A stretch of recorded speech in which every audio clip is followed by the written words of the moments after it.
Bhim army के वरिष्ठगण यहाँ पधारे हुए हैं, PR सालवी साहब एवं जितेंद्र जी हटवाल साहब एवं हमारे लाला भाई। तो मैं स्थानीय सामाजिक कार्यकर्ता होने के नाते एवं यहाँ के संस्थापक आदिवासी राजा भील सोनारा दाइमा का वंशज होने के नाते मैं आपको हार्दिक जोहार अभिनंदन करता हूँ कि आपने सलमवर में पहुंचकर ये तो खलबली मचा दी है कि मानववादियों के अभी से होश उठने चालू हो गए हैं कि बात सुनने में आ रही है कि भीम आर्मी वाले आए हैं। ऐसा नहीं हो जाए कि आदिवासी परिवार और भीम आर्मी वाले एक मंच पर बैठ गए तो हिंदू ज्यादा खतरे में नहीं आ जाए। ये अभी से उनको ये महसूस हो गया है। तो मैं सिर्फ इतना कहने आया हूं कि आज एक बड़ा दुख का विषय ये है कि ये थोड़ी जनसंख्या कम है, लेकिन मैं ये कहता हूं कि आग लगाने के लिए यही काफी है अगर ये यहाँ से लिखकर और यहाँ से कुछ समझकर अपने घर पे जाके और सूरवीर क्रांतिकारी योद्धा के रूप में आदिवासी परिवार और भील प्रदेश में और भीम आर्मी में काम करने लग गए तो इस क्रांति को कोई बुझा नहीं सकता, ये मैं दावे के साथ कह सकता हूँ। और रही बात भीम आर्मी की, तो भीम आर्मी का शिव चंद्रशेखर जी रावण साहब कौन है? पहली बात तो उनका इतिहास खंगाल लीजिए। मेरा निवेदन है कि यहाँ के कुछ मनुवादी है जो हर बार बोर्ड को उठा देते हैं। कभी तो बाबा साहब के बोर्ड के ऊपर कालिक बोर्ड थी सराड़ा में, हमारे राजा सोनारा भील के बोर्ड को उठा लिया, राणा पूजा भील के बोर्ड के साथ में अपमान हुआ। तो मैं ये कहता हूँ कि चंद्रशेखर भाई का रावण का इतिहास पढ़ लीजिए, नहीं तो हमारे कांधी भाई भील का रोहत का इतिहास पढ़ लीजिए, आपको पता लग जाएगा कि ये कौम कौन है। हम अपने आप में कहते हिंदू है और हिंदू सबसे ज्यादा कहने वाले हैं अपने लोग, ST, SC, OBC के लोग ही सबसे ज्यादा हिंदुओं का उनके ऊपर इतना रंग चढ़ा हुआ है कि सबसे ज्यादा अगर कोई जुलूस होता तो अपने वाले ज्यादा उछल कूद करते हैं। दूसरे तो आते कब आते, दूसरे नहीं आते, वो बढ़िया अपने मन मस्त में रहते हैं, धंधा करने में बिजी रहते हैं, लेकिन सबसे ज्यादा डीजे के साथ उछल कूद करने वाले अपने ST, SC, OBC के लोग होते हैं। और कुछ लोग तो ऐसे हैं जो अपने आप को ये समझते हैं कि हम मोदी के बेटे हैं, अमित शाह के बेटे हैं, और इसकी आड़ में नुकसान क्या हो रहा है? आप अपने आप को हिंदू समझते हो, ठीक है, आप हिंदू हो भी सकते हो, मैं नहीं कहता हूँ। मैं भी ये जानता हूँ, मैं बाबा साहब के संविधान को पढ़ा हूँ, मुझे पता है कि मैं हिंदू नहीं हूँ, मैं इस भारत देश का मालिक हूँ। और मैंने यहाँ तक भी पढ़ा है SC भी यहाँ का मूल मालिक है इस देश का, और OBC भी यहाँ भारत देश का मूल मालिक है। लेकिन हो क्या रहा है, मालिक तो है लेकिन आज हम गुलाम बन के बैठे, गुलाम है। हमारे को किसी न किसी से डर है, इसीलिए लोग नहीं आए। नहीं, लोग क्यों नहीं आते?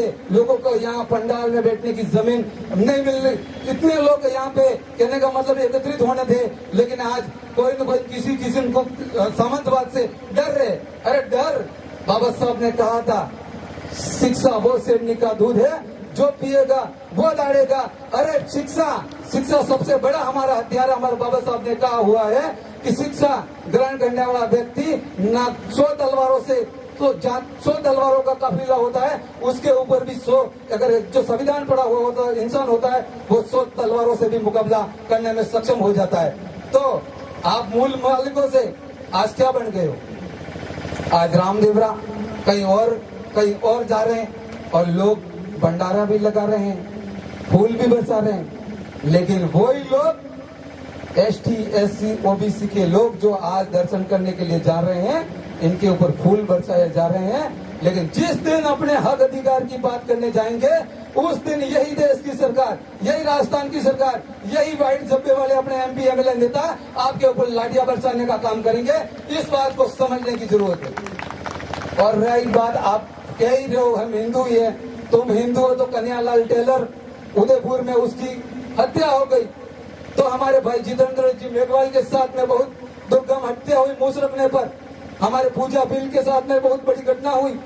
अगर आप भी हिंदू हो, वो भी हिंदू है, तो फिर उदयपुर वाले को राजस्थान की सरकार ने 51 लाख रुपया दिया था और हिंदू संगठन ने 1 करोड़ का मुआवजा दिया था और इसी राजस्थान की सरकार ने 2 सरकारी नौकरी दी थी। तो आज कार्तिक बिल 7 महीने से आंदोलन पे बैठा हुआ उसका परिवार, उसको ये राजस्थान की बिहारी बोबड़ी सरकार सुनने के लिए तैयार नहीं है। तो आप अपने आप में कैसे कह रहे हो हम हिंदू है, जबकि भारत का संविधान कहता है आर्टिकल 141, 142 कहती है हम एसटी, एससी, ओबीसी माइनॉरिटी लोग भारत देश के मूल मालिक है।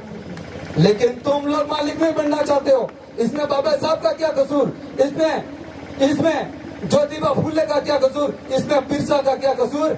इसमें किसी का कसूर नहीं है, कसूर अपना है। अपन बिखरे हुए, अपन को एक होना पड़ेगा। एसटी का काम है, एससी को भी जागना पड़ेगा, ओबीसी को अभी आना पड़ेगा और माइनॉरिटी को भी आना पड़ेगा। ये मैं दावे के साथ कह सकता हूँ कि इस भारत देश में किसी के माई के लाल में औकात नहीं है अपने को कोई हाथ लगा दे। क्योंकि आज कहना पड़ रहा है कि बड़ा दुख का विषय, हमारे लाला भाई उदयपुर से पधारे, हमारे जितेंद्र जी साहब जयपुर जोधपुर से पधारे और हमारे PR सालवी साहब एक भी मिशन में पीछे नहीं हटते। जब पे एसटी, एससी, ओबीसी माइनॉरिटी के साथ में शोषण होता है तो इन्हीं की पूरी टीम तैयार होती है। लेकिन आज सोलंबर में ऐसा क्यों? सोलंबर में इन लोगों को डर क्यों? लेकिन डर ये है, बाबा साहब ने कहा था सबसे ज्यादा अगर मेरे को किसी ने धोखा दिया था तो मेरे ही कौम ने दिया था। इसीलिए अपने लोग आए तो हैं लेकिन वो बाहर बैठ के देख रहे, उनको डर है यहाँ अगर बैठ जाएंगे तो ये सामंतवादी लोग हमारे साथ में हमला कर देंगे।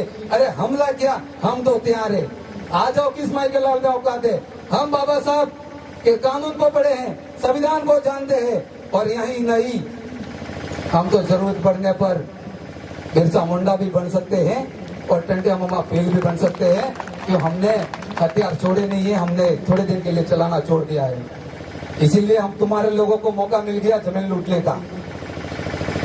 हम वापिस फिर से कानून को ध्यान में रखते हुए अगर विराट रूप ले लिया है, हम मूल मालिकों का अगर विराट रूप ले लिया है तो सामंतवादी तुम तुम्हारे बोरिया बिस्तर बांध लेना और जहां से आए हो वहां जाने का इंतजाम और जुगाड़ कर लेना, क्योंकि मूल मालिक धीरे धीरे जाग रहा है।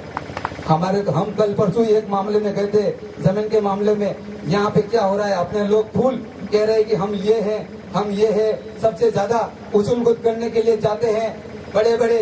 बाबा साहब ने बोला था तुम्हारे को मंदिर में जाने की जरूरत नहीं है, एसटी, एससी, ओबीसी माइनॉरिटी के लोगों को तुम तो शिक्षा ग्रहण करो और IPS, IAS कलेक्टर बनो। लेकिन हमारे लोग नहीं समझते, नहीं मानते, फिर भी जाते हैं वहाँ 100, 50 रुपया, 500 रुपया ऐसा दान करते और वो पैसा कहाँ जाता है?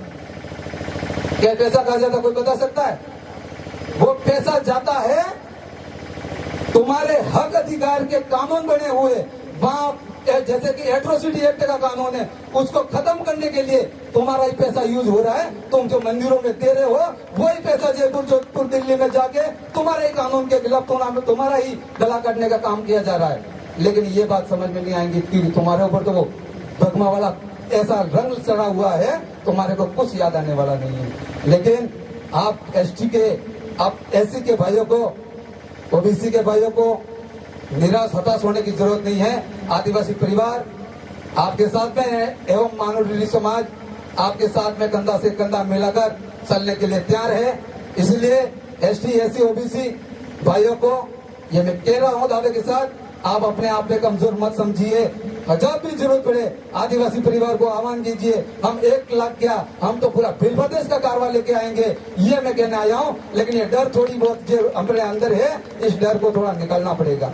नहीं निकालोगे तो आज तो PR हमारे सालवी साहब ने कहा था, PR सालवी साहब ने कि कोई सभा हो रही है उदयपुर में, वहां पे क्या कुछ अपने ही भाई ज्यादा जाने वाले उस सभा में, ये भी मैं आपको कह दूं। और वहां पे क्या है, वहां पे ये चल रहा है कि एट्रोसिटी एक्ट कानून और भी जो हमारा संविधान के विरोधी जो षड्यंत्र बनाया हुआ उन लोगों ने, इन लोगों ने ये प्लानिंग कर दिया है कि इस भारत देश के मूल मालिकों को कैसे दबाया जाए।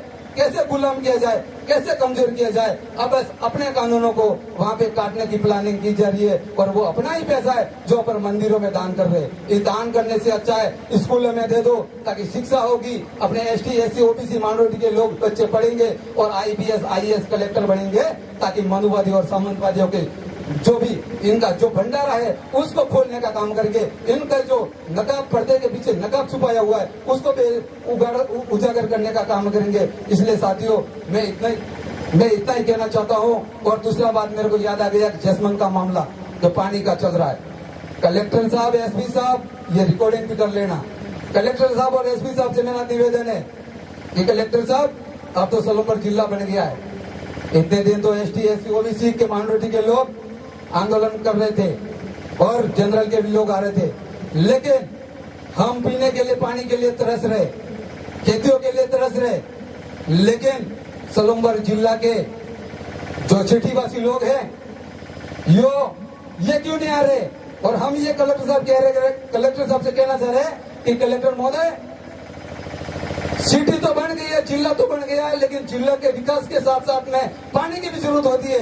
तो अगर जसमन का पानी अगर उदयपुर राजसमंद पहुंचाया जाएगा तो फिर पानी यहाँ पे कहां से लाया जाएगा, ये हम पूछना चाह रहे हैं। और दूसरी चीज, हमारे किसानों को सख्त जरूरत है पानी की। हम पानी आज भी नहीं जाने देंगे उदयपुर और कल भी नहीं जाने देंगे। आप बिंदास रहिए, हम आंदोलन करेंगे, आप सबको यूनाइट करेंगे और ज्यादा से ज्यादा संख्या में आना। जय भीम, क्रांतिकारी जोहार, जय बाबा साहब, जय बिरसा, जय फूले।